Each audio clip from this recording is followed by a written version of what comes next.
Hola, Madrid, 2:17 de la madrugada del jueves 6 de febrero de 2025. Vamos a hablar ahora en este video número 5 de ética sobre la relación entre ética y psicología.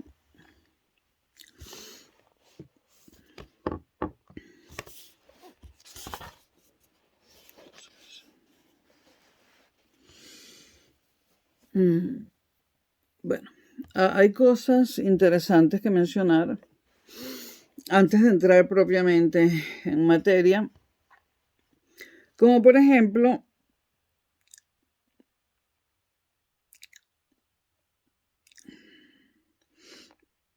obras de Kierkegaard que hablan del hombre estético, ético y religioso. O El resentido de Nietzsche. En muchas novelas también del siglo XIX, a partir de ciertos hechos en estas novelas, se pueden obtener conclusiones éticas, ¿no? Caso es En Rojo y Negro de Stendhal, donde el parvenu, orgulloso pero sensible, de Julián Sorel, tiene una conciencia moral a pesar de todo, el parvenu, el recién llegado, el recién ascendido socialmente. Tenemos Madame Bovary de Flaubert, tenemos el Dostoyevsky en Crimen y Castigo, eso es prácticamente filosofía, por lo menos a mi modo de ver.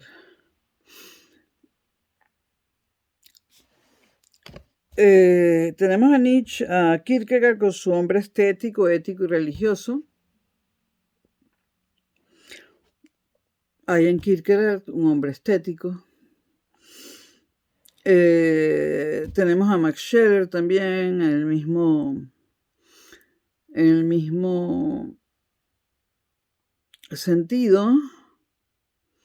Y con la mirada puesta en la psicología, porque todas estas novelas, Rojo y Negro de Stendhal, Madame Bovary, Crimen y Castigo, obras de Kierkegaard, obras de Nietzsche, pues allí hay mucho de psicología, pero también de filosofía. Paul Ricoeur utilizó obras como La montaña mágica de Thomas Mann, En busca del tiempo perdido de Proust, buscando perfiles psicológicos relacionados con la filosofía. Por lo tanto, hay una relación entre ética y psicología. W. Wundt funda en 1879, finales del siglo XIX, el primer laboratorio de psicología experimental en Leipzig. Fundación considerada habitualmente como el acta de nacimiento de la psicología científica. Cabe hablar también de David Hume y de Adam Smith. Para Hume, la moral no deriva fundamentalmente de la razón, sino del sentimiento. Ya sabemos que era un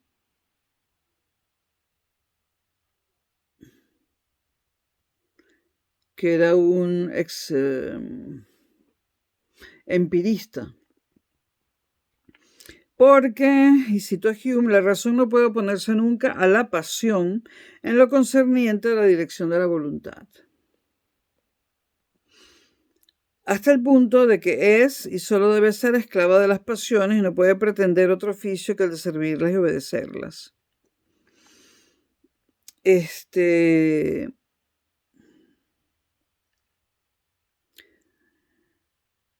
Las pasiones evidentemente son estudiadas por la psicología, ¿no?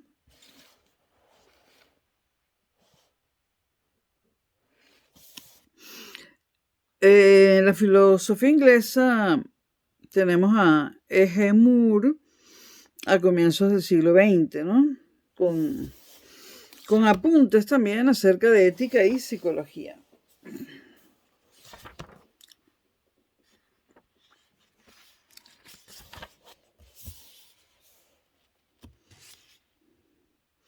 Ahora, las relaciones entre ética y psicología también se encuentran en la tradición filosófica, es decir, en Platón y su división de las partes del alma, ¿no?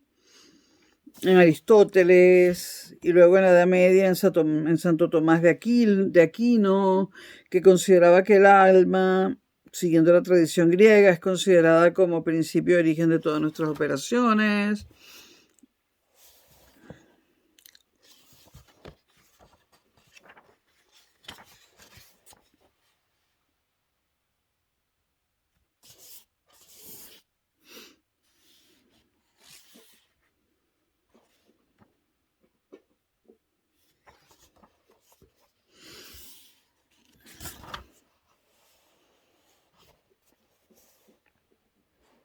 Ahora, ya dijimos que W. Wundt crea el primer laboratorio de psicología experimental, es algo así como el acta de nacimiento de la psicología científica.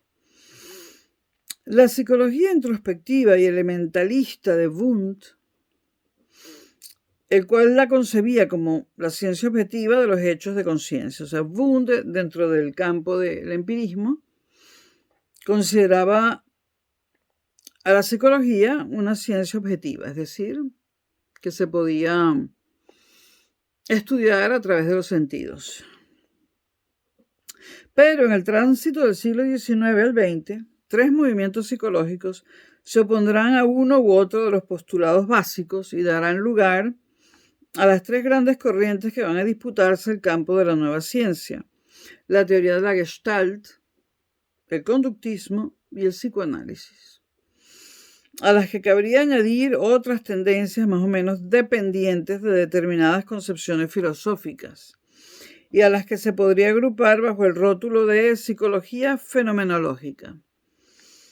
Andando el tiempo, psicoanálisis y conductismo se repartirían el campo psicológico. La psicología cognitiva del conocimiento no se debe confundir con la psicología genético-estructural de Jean Piaget, en la que se basarían después los estudios de L. Kohlberg. Vamos en primer lugar a hablar de la Gestalt. Frente a la tradición de explicar los fenómenos complejos por otros más simples, ¿no? Es decir, dividir un asunto complejo en asuntos en varias partes y analizar las partes para poder entender el asunto complejo. Frente a esta tradición de explicar los fenómenos complejos por otros más simples, recogida por Wundt del racionalismo y el empirismo filosóficos y proseguida en el conductismo, la teoría de la Gestalt, en la que influirá la fenomenología de Husserl, insistirá en la importancia de la forma. Gestalt en alemán es Forma. La importancia de la forma o de la Gestalt en la percepción. Campo de estudio por ellos privilegiado. Una figura, un conjunto o una totalidad son otra cosa que la mera suma de sus partes. Es decir, comportan una estructura en la que cuentan no solo los elementos que la componen, sino asimismo las relaciones entre ellos. De forma que al variar un elemento o sus relaciones con los demás, se modifica la estructura moral, como varía una melodía al cambiar una nota, o el significado de un término por alteración de un fonema, o de las relaciones que guardan entre sí los distintos fonemas. Por ejemplo, sopas y sapos. Esa forma o totalidad condiciona la percepción de los elementos, ya que no captamos elementos simples. Es decir, la Gestalt quiere una visión de conjunto, no quiere desagregar los elementos de una totalidad. Entonces, esa forma o totalidad condiciona la percepción de los elementos, ya que no captamos elementos simples, cuya combinación nos lleva a los objetos, sino figuras que solo analíticamente podemos descomponer destacadas sobre un fondo, del que no pueden disociarse sin cambios perceptivos. El mundo se organiza así conforme a ciertas estructuras o formas para la Gestalt, y una misma parcela de realidad se registrará de modo diferente según la organización perceptiva, del sujeto. El campesino, preocupado por el rendimiento agrícola, ve el campo de distinta manera que el especulador inmobiliario, el que espera obtener otros frutos de la tierra. El soldado, para el soldado, esa tierra puede ser un lugar donde esconderse, y para el esteta, un lugar al cual pintar, un lugar para pintarlo, un paisaje. Las aportaciones básicas de la teoría de la Gestalt fueron incorporadas al acervo psicológico común y sus aplicaciones desbordaron el campo original de la percepción. En psicopatología, por ejemplo, se insistirá en la importancia de la estructura sintomática o síndrome como conjunto relacionado de síntomas. Es decir, no fijarse en los síntomas individualmente uno por uno, sino en el conjunto o síndrome de todos esos síntomas juntos.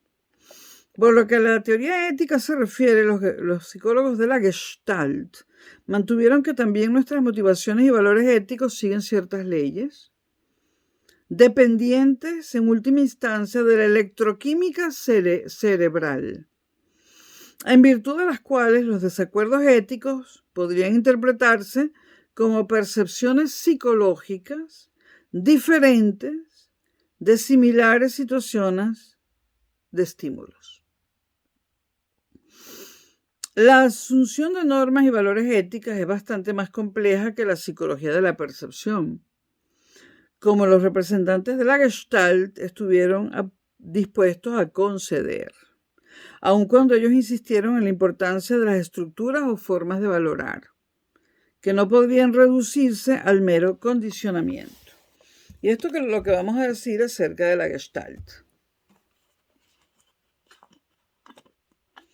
Una visión de conjunto de todos los elementos y sus relaciones entre ellos.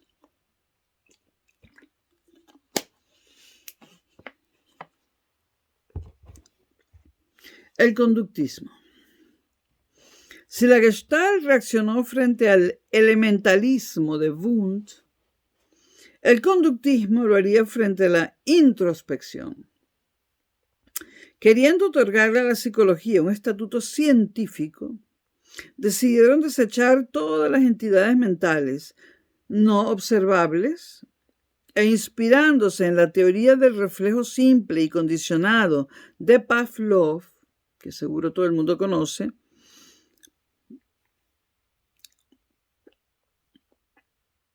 J.B. Watson, en su famoso artículo de 1913, What is Behaviorism? O sea, ¿qué es la conducta?, pretendió atenerse al estudio de la conducta entendida como respuestas públicamente aceptables a estímulos, asimismo públicamente observables, lo cual permitiría el control y la predicción de la conducta. No obstante, las dificultades con que se encontraron los conductistas al aplicar los resultados del estudio con animales al hombre, les llevaron a introducir cada vez más variables intermedias, X, Y, Z, etc., en el esquema inicial estímulo-respuesta. Reconocieron que el hombre organiza el mundo simbólicamente y que esos procesos simbólicos median las actitudes, no simplemente controladas por estimulación externa. El conductismo informal de Osgood, por ejemplo, quería superar la unilateralidad de los planteamientos de Watson, o posteriormente de C.L. Hull, sin resucitar el misterio de la caja negra ni una psicología de baratijas en que las entidades mentales se multiplican a la misma velocidad que las conductas a explicar. Estamos en el conductismo. En el marco de las teorías del aprendizaje, las del desarrollo moral se caracterizan por considerar que la conducta moral se aprende como cualquier otra, a través de la experimentación de las consecuencias y de la observación de la conducta de otros, sin que pueda hablarse de progresión evolutiva regular, aunque deben encontrarse efectos estables y acumulativos si condiciones similares se mantienen a lo largo del tiempo. Es decir, nosotros actuaremos éticamente si ya hemos vivido situaciones similares, ¿no? Entonces nuestra respuesta moral sería la misma. De acuerdo con ello, las respuestas éticas de los individuos se adquieren mediante las sanciones de los modelos educativos. Según la teoría del refuerzo de Thorndike y Hull, se da una tendencia a repetir un comportamiento que ha dado un buen resultado. Y esto se llama ley del efecto. De manera que el bien no es más que el efecto de una conexión reforzada por el buen resultado obtenido anteriormente en una situación análoga. Con posterioridad, Eysenck reaccionó frente a la ley del afecto de la teoría del aprendizaje, pero tan solo para tratar de explicar la conciencia como un reflejo condicionado. La teoría del aprendizaje pretende que un individuo renuncia a lo agradable por el temor a las consecuencias sociales. Mas, según Eysenck, además del aspecto cuantitativo del placer o del displacer, es preciso tener en cuenta el contexto y el lapso temporal entre un acto y sus consecuencias. Pues si las sanciones no son inmediatas, la inclinación a realizar un acto gratificante, por otra parte, gratificante, aunque socialmente reprobado, puede ser más fuerte que su inhibición. Entonces, Eysenck nos dice que el comportamiento moral es condicionado en vez de aprendido.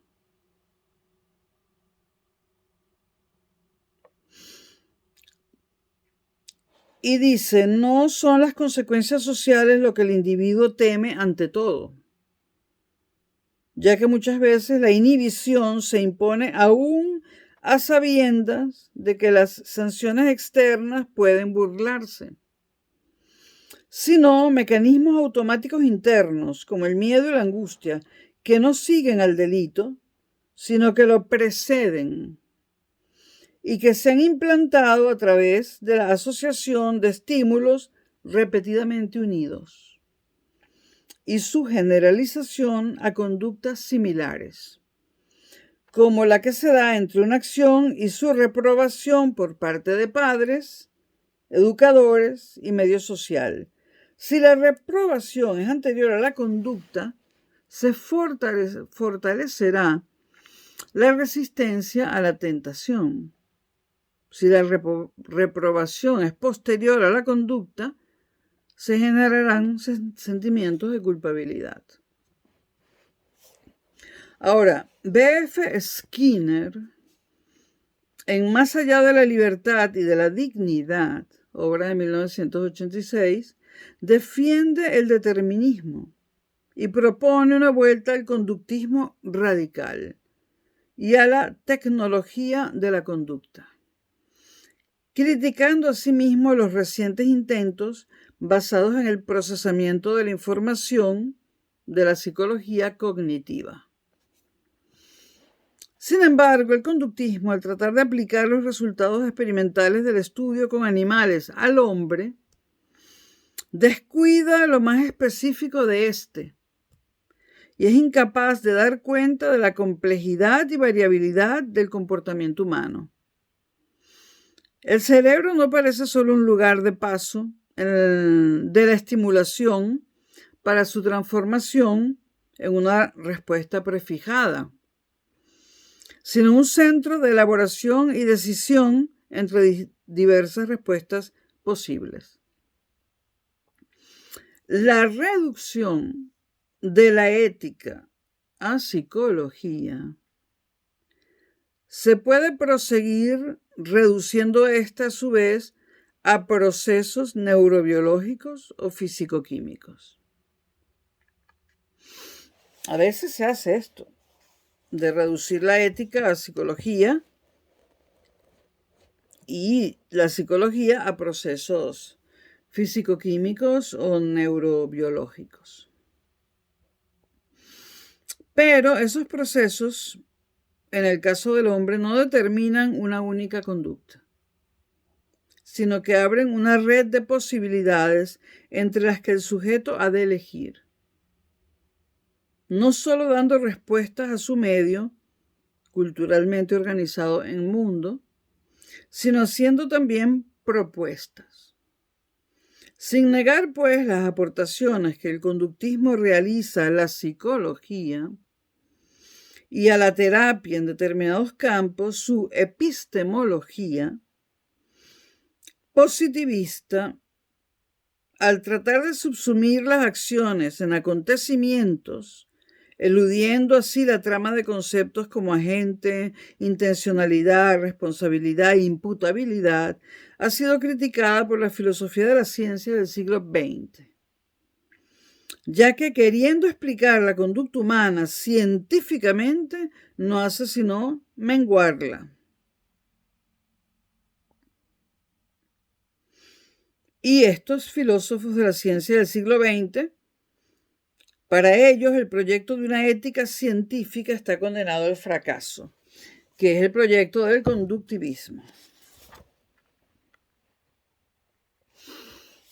El psicoanálisis o la crítica psicoanalítica de la moral. El psicoanálisis, fundado, ya sabemos, por Sigmund Freud, quien vivió entre 1856 y 1939, supondrá una ruptura radical en la concepción del psiquismo.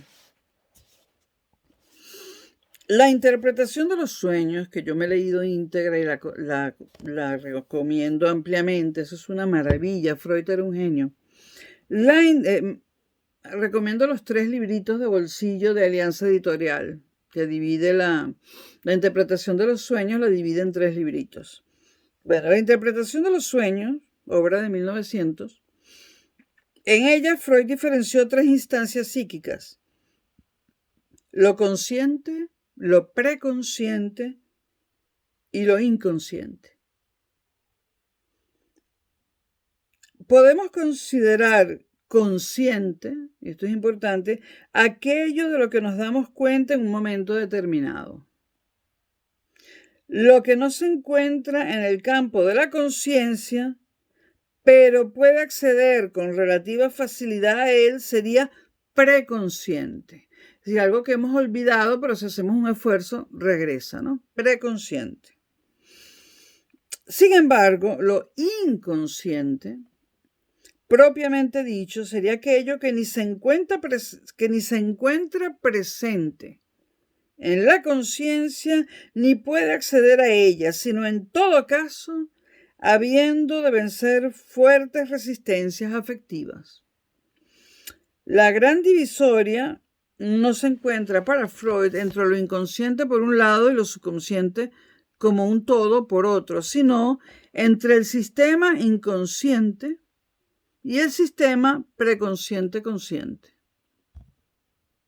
preconsciente, consciente, que no son dos niveles de una misma función, sino que se rigen por leyes diferentes. El proceso primario gobierna el sistema inconsciente, mientras que el proceso secundario caracteriza el sistema preconsciente, consciente. ¿Qué es el proceso primario? Es la ausencia de contradicción y de relaciones temporales, movilidad de carga energética entre las representaciones. Ya dijimos que eso lo gobierna el sistema inconsciente. Y el proceso secundario, que son las actividades lógicas, la energía ligada, pues caracterizan al sistema preconsciente, consciente. Freud fue alertado sobre la existencia de los procesos inconscientes por los fenómenos de la histeria, en la que se daba alteración funcional sin lesión orgánica concomitante. Y esto es interesante, ¿no? En la histeria se daba una alteración funcional sin lesión orgánica concomitante. Y que estos fenómenos de la histeria se hacían desaparecer cuando el sujeto se encontraba bajo hipnosis. A partir de allí postuló la posibilidad de recuerdos sustraídos a la represión consciente por haber sucumbido a la represión. Es decir, muchas cosas que están en el inconsciente no las podemos traer a la conciencia porque se encuentran reprimidas. Un ejemplo puede ser que a los 5 años alguien mató a una persona, pero nunca se supo, y el asesino lo ha olvidado. Era un niño de 5 años, pero eso está depositado en lo más hondo del inconsciente. Pues esto... ¿Y por qué está en el inconsciente? Porque está reprimido ese recuerdo, reprimido.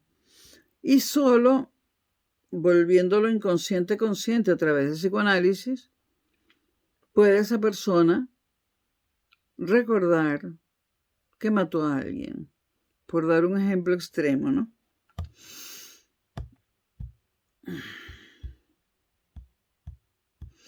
Si el no percibir algo que se desea,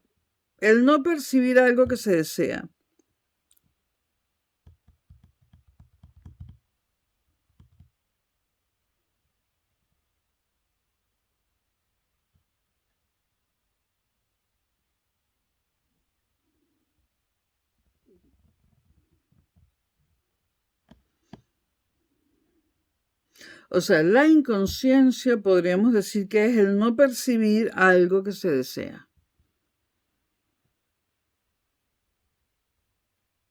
Por ejemplo, un hombre que desea a su madre, no lo percibe, no lo quiere saber, y entonces está allí escondido en el inconsciente, reprimido. Entonces, la esencia de la represión es así, el olvido. Pero no por ello todo lo olvidado se encuentra reprimido, puede ser simplemente preconsciente. O sea, que lo puedas recordar bajo un estímulo adecuado, ¿no? Lo inconsciente es mucho más difícil de sacarlo a flote. En cuanto a la histeria, y esto no es un tratado sobre eso, hay histeria de conversión, hay histeria de angustia. Esta histeria de angustia, por cierto, degenera en una fobia. A veces hay neurosis obsesiva, ¿no? Que se presenta por la transacción entre las fuerzas en pugnas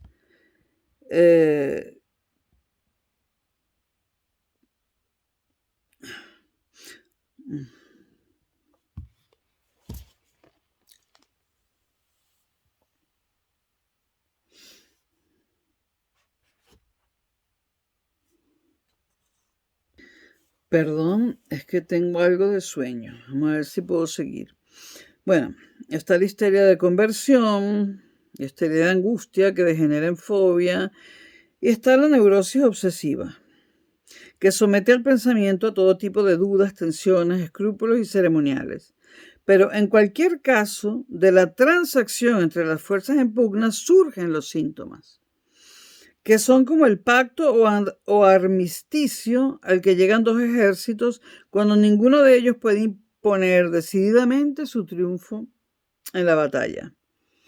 Los síntomas, pues, tratan de dar satisfacción mediante un compromiso a exigencias de diferentes estratos psíquicos.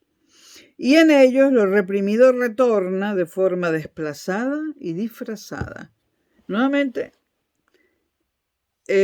recomiendo leer la interpretación de los sueños, que se la pueden leer en el metro. No hay nada, súper bien explicada por Freud.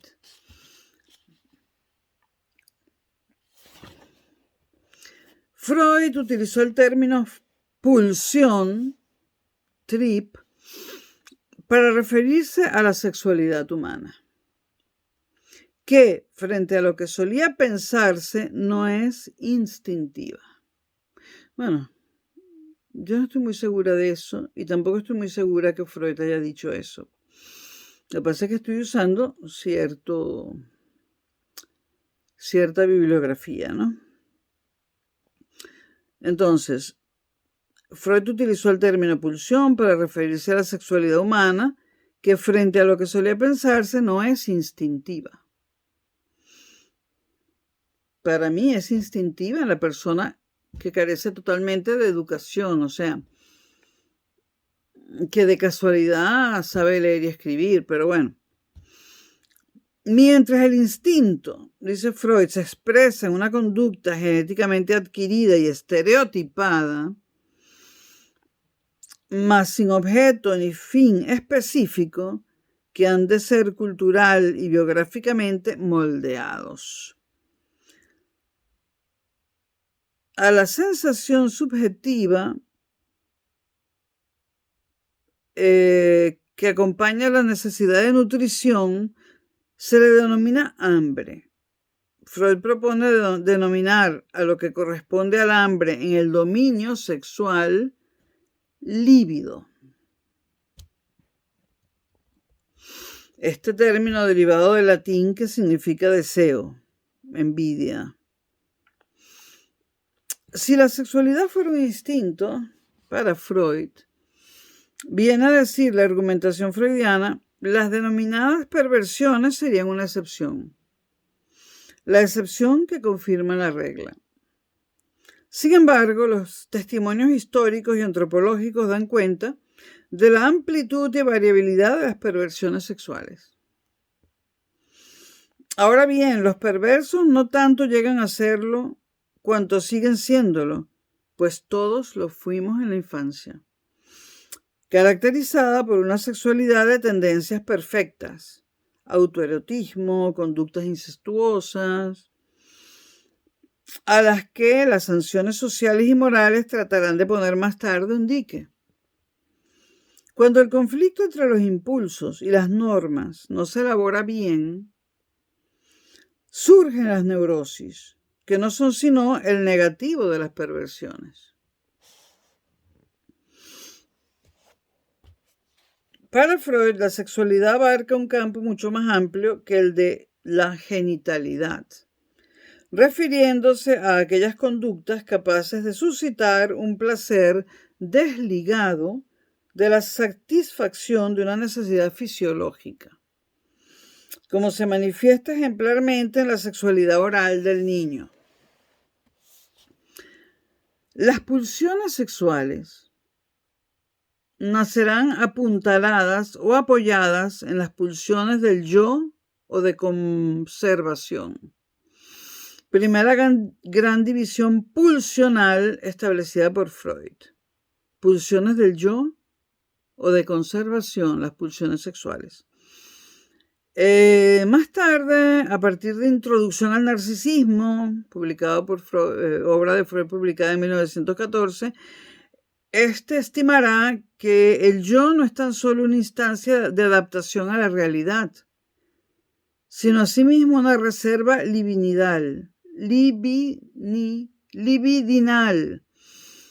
lo que comporta un ineliminable narcisismo primario. Tal reserva libidinal del yo puede dirigirse hacia otros objetos, pero puede también retornar así, en el fenómeno del enamoramiento de la propia imagen, que es lo que se suele denominar narcisismo.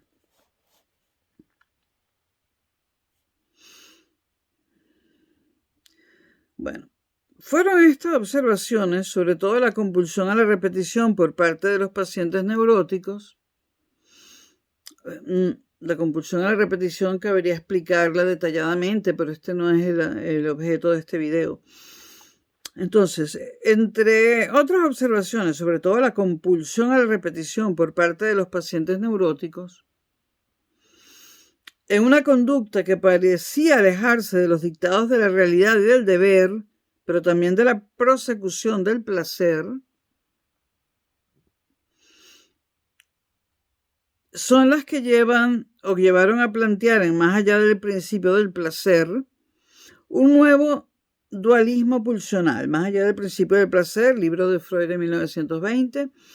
Bueno, un nuevo dualismo pulsional, el de pulsiones de vida o eróticas, que tratan de unir a los seres buscando agregados cada vez más amplios, y pulsiones de muerte, destructivas o de agresividad, que tratan de disociarlos y volver al estado anorgánico. En todo caso, las pulsiones son susceptibles de un curso variable y pueden estar sometidas a fijaciones y regresiones, así como variar de objeto y de fin, especialmente a través de la sublimación, proceso por el que se sustituye el primitivo fin sexual por otro ya no sexual, pero psíquicamente afín al primero y socialmente valorado, y el que se encuentra en la base de altos rendimientos culturales. La nueva teoría de las pulsiones se vio acompañada por un nuevo modelo de psiquismo expuesto en 1923 por Freud en El yo y el ello. Aunque es también tripartito, ni sustituye al primero ni se puede hacer corresponder exactamente con él, puesto que ahora las tres instancias, ello, yo y superyo, son en cierto modo inconscientes. Desde luego el ello, que es el polo pulsional, pero también en cierto sentido el yo, que es el agente de la adaptación y de los procesos racionales, más también sede de cristalizaciones identificatorias y de defensas compulsivas como la repetición, en sí misma inconsciente, y finalmente el superyo, o instancia de las prohibiciones y de los ideales morales, en gran medida inconscientes.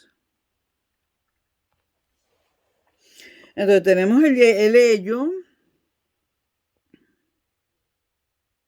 que es pulsional,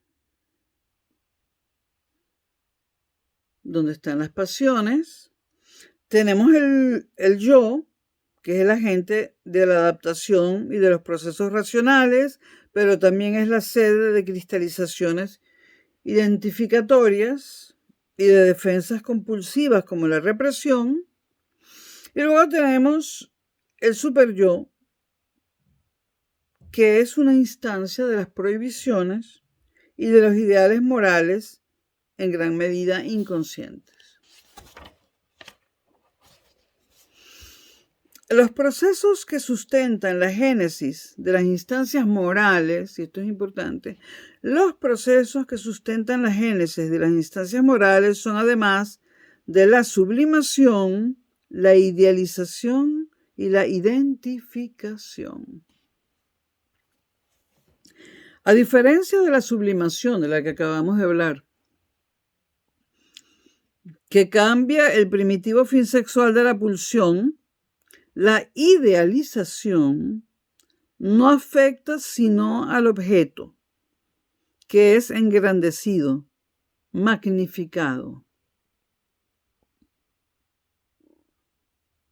Particular importancia reviste el yo ideal, ideal-ish, por el que el individuo se magnifica a sí mismo, y que si puede cumplir la función de instancia crítica, también permite al sujeto retener imaginariamente la perfección narcisista que creía detentar en la niñez, sometiendo en ocasiones a los demás y a uno mismo al ideal despótico de su yo ideal. Entonces, procesos que sustentan la génesis de las instancias morales para Freud: sublimación, idealización, identificación.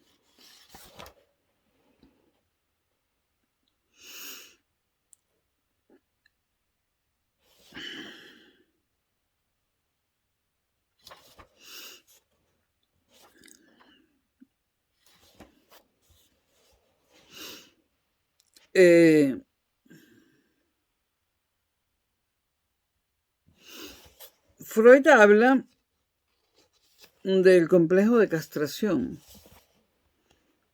que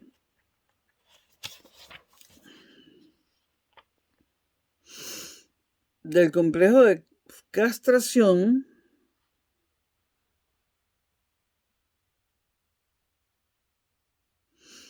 que tiene, por supuesto, el niño, porque es el niño el que tiene pene, ¿no? La niña no puede tener complejo de castración porque no tiene pene, ya viene castrada.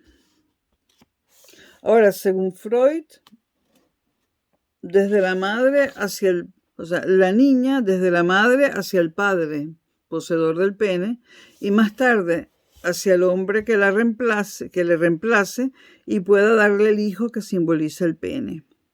No estoy muy segura que esto tenga que ver con la moral, pero Freud dice en el corpus de su obra que que una mujer deja de ser histérica y nunca más sufrirá de histeria a partir del momento en que dé a luz un hijo varón. Porque ese pene que ella no tiene lo va a tener el hijo.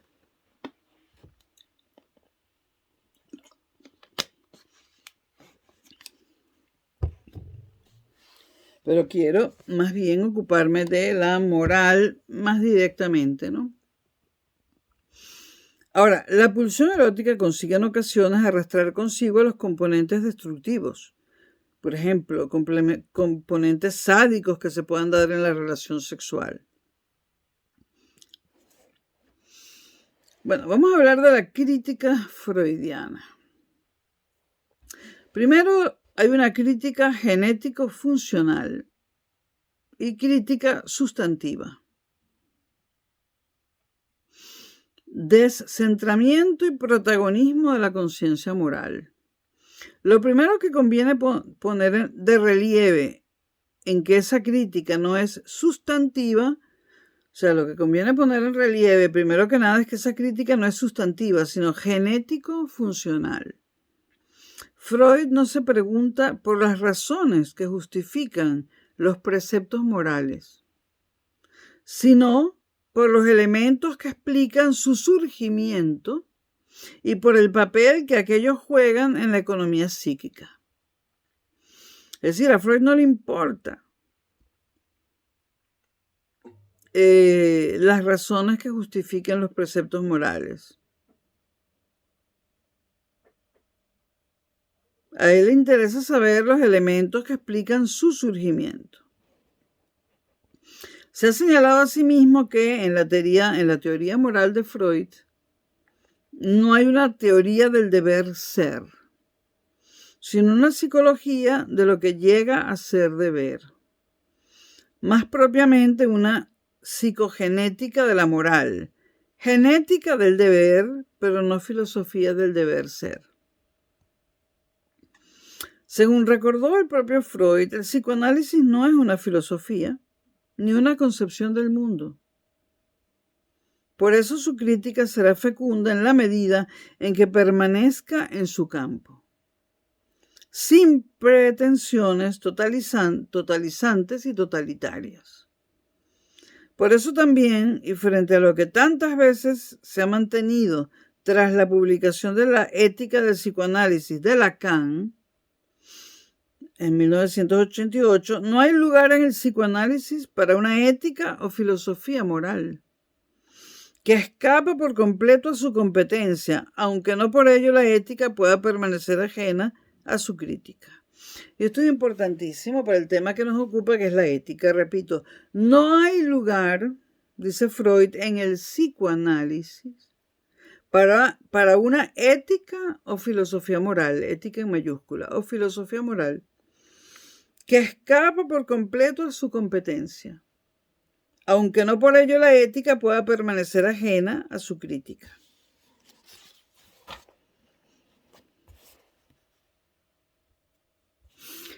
En la perspectiva freudiana, la educación provoca siempre displacer. El proyecto de realizar todas las fantasías no figura en su programa, en el programa educativo, sino en el programa del perverso, que quisiera acceder a una liberación sin trabas. Mas, aunque Freud pensaba que quizá podamos introducir mejoras en nuestra vida social y personal, levantar las represiones secundarias que enredan al amor en el compromiso bastardo del síntoma, el intento de arribar a una moral o una cultura sin ningún tipo de represión le parecía a Freud una quimera, puesto que se basan en ella. Es decir, la ausencia total de represiones se basa en la represión. Es como el ateo que dice que Dios no existe, pero para poder decirlo necesita de la existencia de Dios.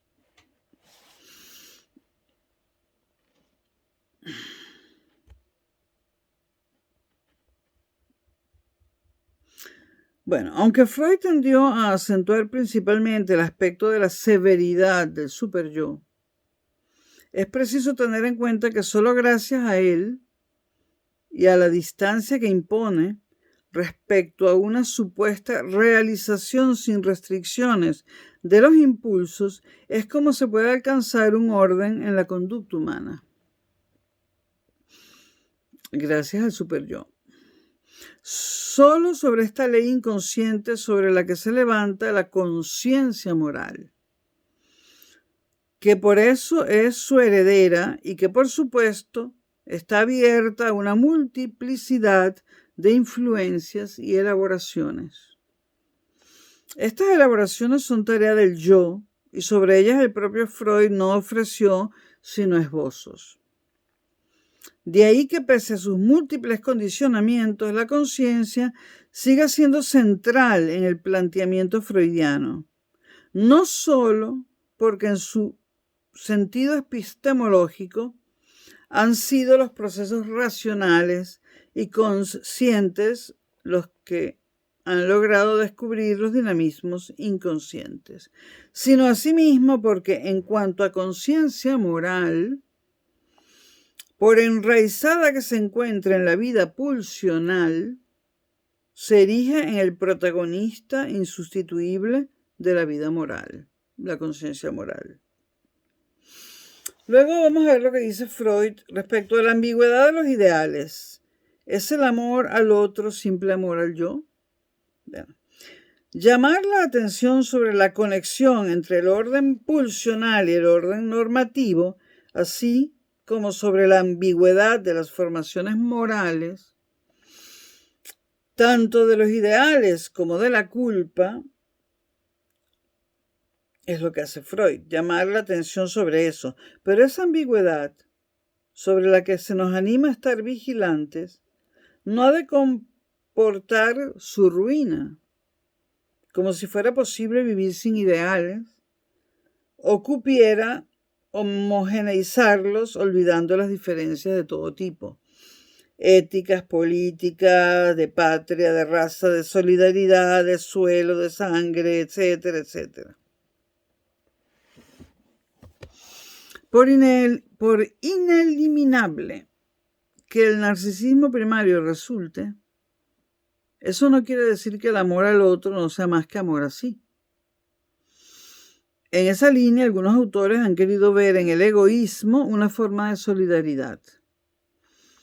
Sin embargo, la promesa de que buscando cada cual su propio interés y conveniencia se llegarían a alcanzar armónicos estados universales fue hecha hace mucho tiempo por Mandeville en su fábula de las abejas, en su libro Vicios privados, virtudes públicas, y por supuesto en el liberalismo de Adam Smith, que decía que si tú procurabas tu propio bienestar económico, eso de alguna manera goteaba y le caía a una parte a los que estaban más abajo. Es decir, Adam Smith pensaba en una mano oculta, misteriosa, que haría concordar las discordancias. En todo caso, ese proceso sí se puede dar, pero en una cantidad, o sea, hace falta mucho tiempo para que un proceso así se dé, y por eso antes de que se dé un proceso así, vienen los problemas sociales, las reclamaciones, incluso las revoluciones, etc. Porque ese proceso que describe Adam Smith requiere mucho tiempo. Bueno, Erich Fromm distinguía entre el egoísmo y el amor a sí mismo, a fin de recalcar la falsedad lógica del concepto de que el amor por los demás y el amor por uno mismo son recíprocamente excluyentes. Las actitudes hacia otros y hacia nosotros mismos, lejos de ser contradictorias, son básicamente conjuntivas para Fromm. O sea, para Fromm, tú puedes quererte a ti mismo y querer también a los demás. Freud se negó a eliminar la tensión entre la libido narcisista, base de la autoestima, y libido objetal. Dice Freud, citémoslo: el enamorado es humilde. El que ama pierde, por decirlo así, una parte de su narcisismo, y solo puede compensarla siendo amado.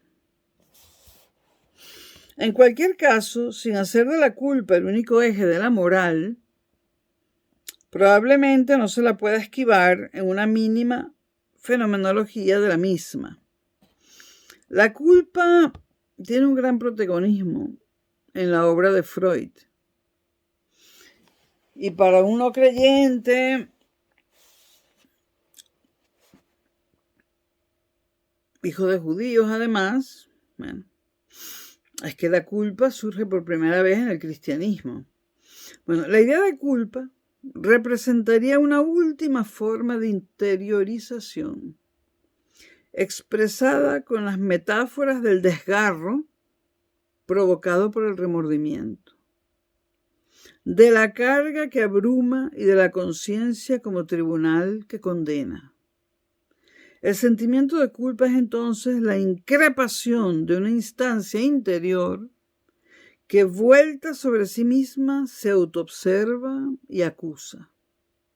Si te portas mal y te viene el sentimiento de culpa. A esta fenomenología de la culpa puede aportar ricos matices el psicoanálisis, tanto respecto a la génesis de dicho sentimiento como respecto a las patologías en las que se puede manifestar la culpa. Por el momento basta indicar que esa patología es jánica, es decir, mira hacia dos lados. Por una parte, la conciencia de una posible culpa implica una asunción de responsabilidad, cuyo valor no puede descuidarse. Lo patológico no es experimentar culpa por una acción indebida, sino su ausencia, la ausencia de culpa, como el psicópata, que liquida su culpa cuando lava sus manos de la sangre de la víctima, o el intento de desviar la propia responsabilidad a los demás o a las circunstancias.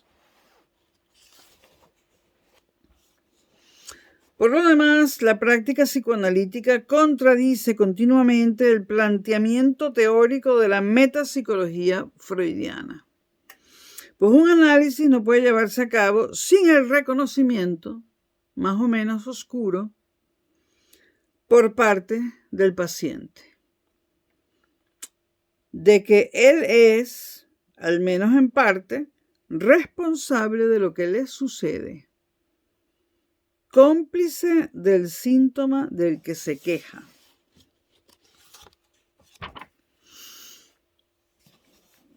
Bueno, si Freud se centraba en los aspectos dinámicos e inconscientes de la vida moral, Piaget y Kohlberg lo van a hacer en el surgimiento de las estructuras cognitivas que posibilitan el desarrollo moral.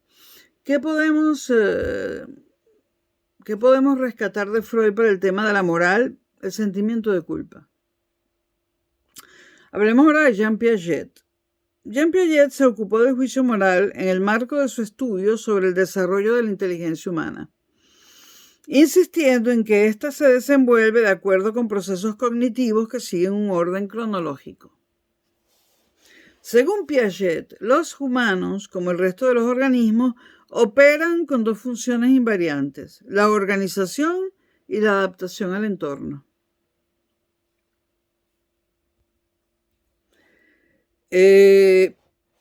Piaget habla de los modos de organizar la información y diferencia 4 fundamentales.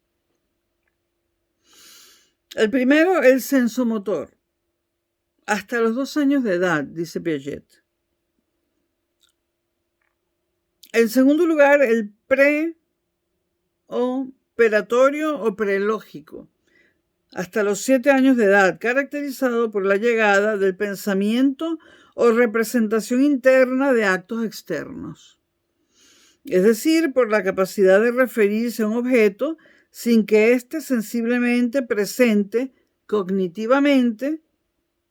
Centrados en sí mismos, los niños no pueden distinguir entre su propia perspectiva y la de otros. Y de ahí el realismo de esta fase, en la cual lo que es cierto subjetivamente también lo es objetivamente. Volvamos sobre el asunto de la segunda fase, el preoperatorio o prelógico. Se caracteriza por la llegada del pensamiento o representación interna de los actos externos. Es decir, por la capacidad del niño de referirse a un objeto sin que ese objeto esté presente. Cognitivamente centrados en sí mismos. O sea, niños de esta edad, de 2 a 7 años, están cognitivamente centrados en sí mismos. Es decir, su afán de conocimiento está centrado en ellos mismos. Y no pueden distinguir entre su propia perspectiva y la de otros. Y de ahí el realismo de esta fase, en la cual lo que es cierto subjetivamente, por mí como sujeto, también lo es objetivamente. Ahora, la fase que va de los 7 a los 11 años la llama Piaget estadio de las operaciones concretas, en que los individuos son capaces de distanciarse de percepciones inmediatas y ponerlas en cuestión. Piaget entiende por operaciones concretas acciones mentales reversibles como la suma y la resta. Y en cuarto lugar está para Piaget las operaciones formales. De los 11 años en adelante, marcan la capacidad de razonar en términos de abstracciones formales, de hacer operaciones sobre operaciones. Esta evolución, investigada por Piaget y Nelder, primordialmente en el pensamiento matemático y científico, marca también un punto decisivo en el desarrollo social, emocional y moral, en el cual se podrían distinguir aún varios subperiodos que no todos los adultos recorren. Aunque Piaget haya estado centrado en el desarrollo intelectual, ha insistido en que la inteligencia opera también en la esfera del afecto. Y esto es muy importante porque es la parte de la moral en Piaget. La inteligencia opera también en la esfera del afecto, el cual puede motivar las operaciones del conocimiento por los intereses suscitados en interacción con el medio, pero al que a su vez el conocimiento puede estructurar a fin de interpretarse y expresarse como sentimiento.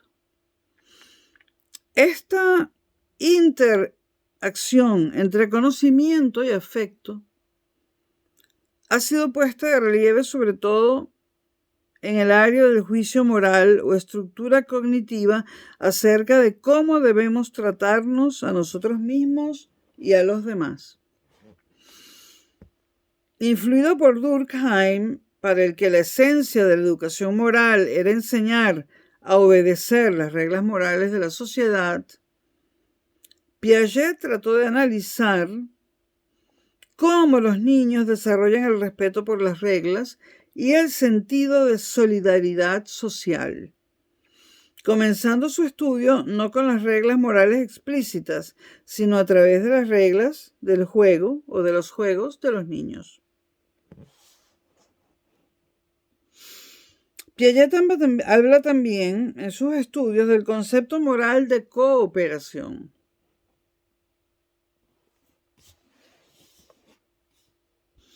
Y vamos ahora por último a hablar de Lawrence Kohlberg. Para Kohlberg, nacido en 1927 y fallecido en 1987, 60 años vivió. Para Kohlberg, el ejercicio del juicio moral es un proceso cognitivo que nos permite reflexionar sobre nuestros valores y ordenarlos en una jerarquía lógica.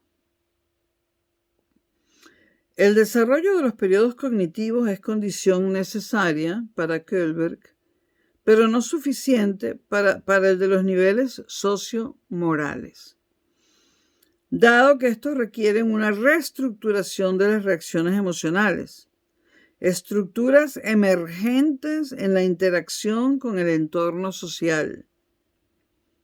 Los niveles morales no reflejan simplemente las estructuras externas, pues aunque muchas normas se internalicen, tal internalización no justifica su aparición secuencial, que sugiere un proceso activo de organizar un universo sociocultural.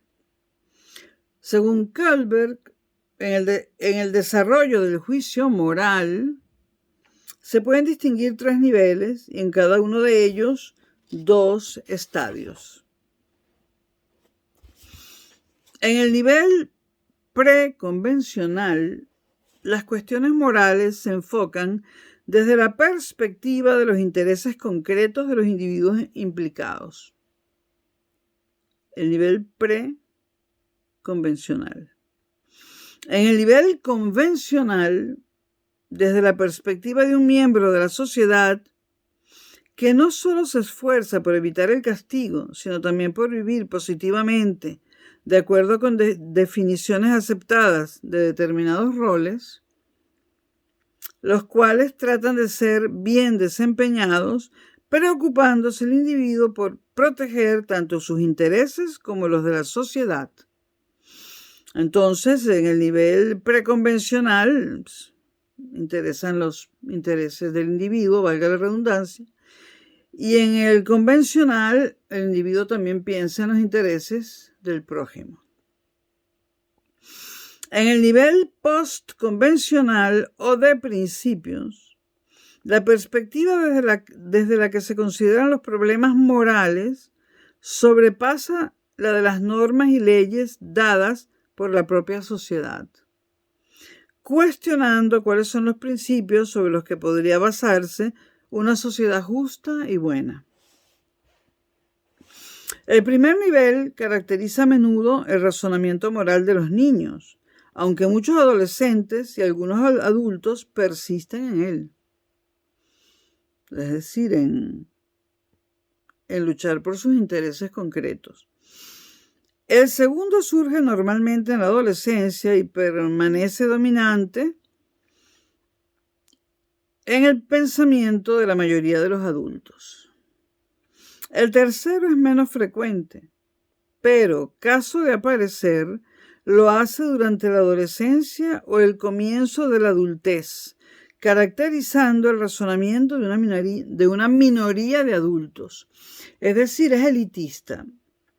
El nivel postconvencional es elitista, puesto que solo lo tiene una minoría. Y esa minoría se cuestiona los principios de la sociedad y se cuestiona si esa sociedad es justa y buena o no.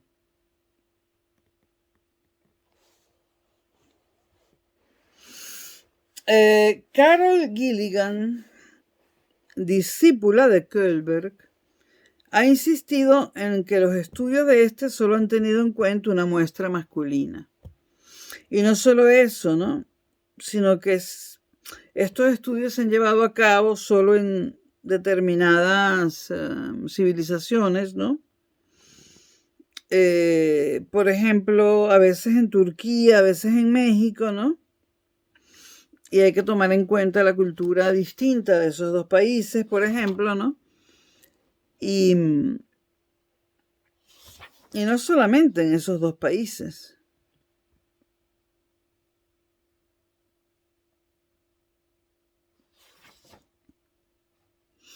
Lo que hace Carol Gilligan es criticar que Kohlberg solamente tuvo en cuenta una muestra masculina y que, digamos, Kohlberg ha caído en eso que llaman el etnocentrismo, ¿no?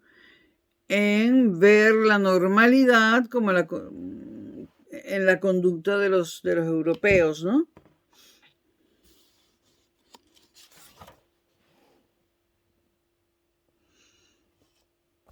Y esto es todo sobre ética y psicología. No es un gran video, pero